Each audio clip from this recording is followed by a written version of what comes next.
20 साल के बाद इंडिया और यूरोपियन यूनियन ने फाइनली एक historic free trade agreement sign कर लिया है।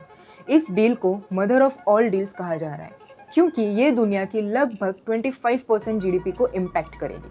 चलिए समझते हैं इस डील से क्या चेंजेस हो रहे हैं। पहला चेंज ड्यूटीज में आया है। इंडियन कार्स पर जो 110% इम्पोर्ट ड्यूटी थी वो अब सिर्फ 10% रह जाएगी। वाइन और स्पिरिट्स पर ड्यूटी 150% से गिरकर 25% हो रही है और मशीनरी ऑलमोस्ट जीरो। इससे यूरोपियन कंपनीज के लिए इंडिया एक बड़ा और अफोर्डेबल मार्केट बन गया है। और इंडिया को क्या बेनिफिट मिलेगा? अगले 7 सालों में 99.5% इंडियन गुड्स बिना टैरिफ ईयू एक्सपोर्ट होंगे। टेक्सटाइल्स, जेम्स एंड ज्वेलरी और लेदर एक्सपोर्ट्स को डायरेक्ट बूस्ट मिलेगा। साथ ही इंडियन स्टूडेंट्स और प्रोफेशनल्स के लिए वीजा नॉर्म्स भी इजियर होंगे। ये डील सिर्फ ट्रेड तक लिमिटेड नहीं है। ईयू इंडिया को 500 मिलियन यूरोस देगा ग्रीन प्रोजेक्ट्स के लिए। फ्रांस और जर्मनी के साथ डिफेंस मैन्युफैक्चरिंग और इंडियन ओशन सिक्योरिटी में भी कॉपरेशन बढ़ेगा।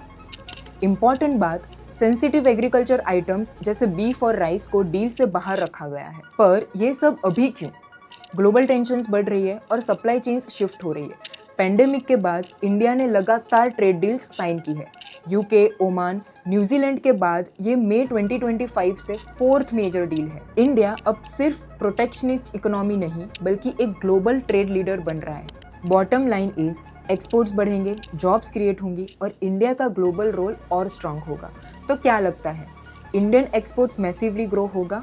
Share your thoughts.